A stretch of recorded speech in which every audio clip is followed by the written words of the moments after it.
جی بالکل نادر صاحب، یہ حقیقت ہے، میں آمدی ہونے والا تھا، بالکل آپ کو سچا سمجھنے لگ گیا تھا، اور اس کی جو مین وجہ آپ کے دلائل کے ساتھ یہ بات تھی کہ آپ دلائل دے کر مجھے کہتے تھے کہ جاؤ جا کر پوچھو، ادھر میں جن سے اپنے مدارس کے اور دوسرے علماء سے پوچھتا ان کو کچھ پتہ نہیں ہوتا تھا۔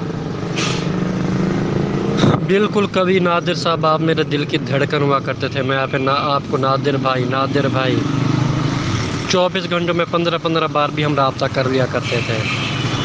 آپ کا شکار ہو گیا تھا میں، یقینی پکا پکا پکا۔ یار آپ کی باتیں تو کافی ٹھیک ہے، بہرحال میرے پاس سچی بات ہے، اتنے علم نہیں ہے بابا، میرے ہاتھ ہے کھڑے، یہ وہی بات کر سکتے جو اسپیشلسٹ ہوتے ہیں، میرا کام نہیں ہے۔ اب اتنے عرصے سے جو مدارس میں پڑھا رہے ہیں انہیں پتہ نہیں ہوتا یار ان معاملات کا، میں تو حیران ہوں۔ اسی لیے یار احمدیت زیادہ پھیلی ہے نادر بھائی، اسی لیے۔ او بھائی اسی لیے تو میں نہیں لاتا اپنے کسی واقف عالم کو، خام بےزتی کرا کر سائڈ پر ہو جائیں، کوئی فائدہ نہیں ہے۔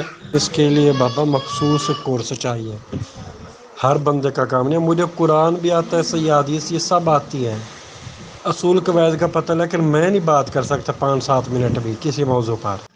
ایک دن میں نے کہا تھا اپنے واقفوں کو، میں نے کہا کبھی یہ نہ سمجھ لینا بھول کر بھی کہ ہم عالم ہیں اور ہم پڑھے ہوئے مدرسے کے، اور ہم بات کر لیں گے مرزائیوں سے۔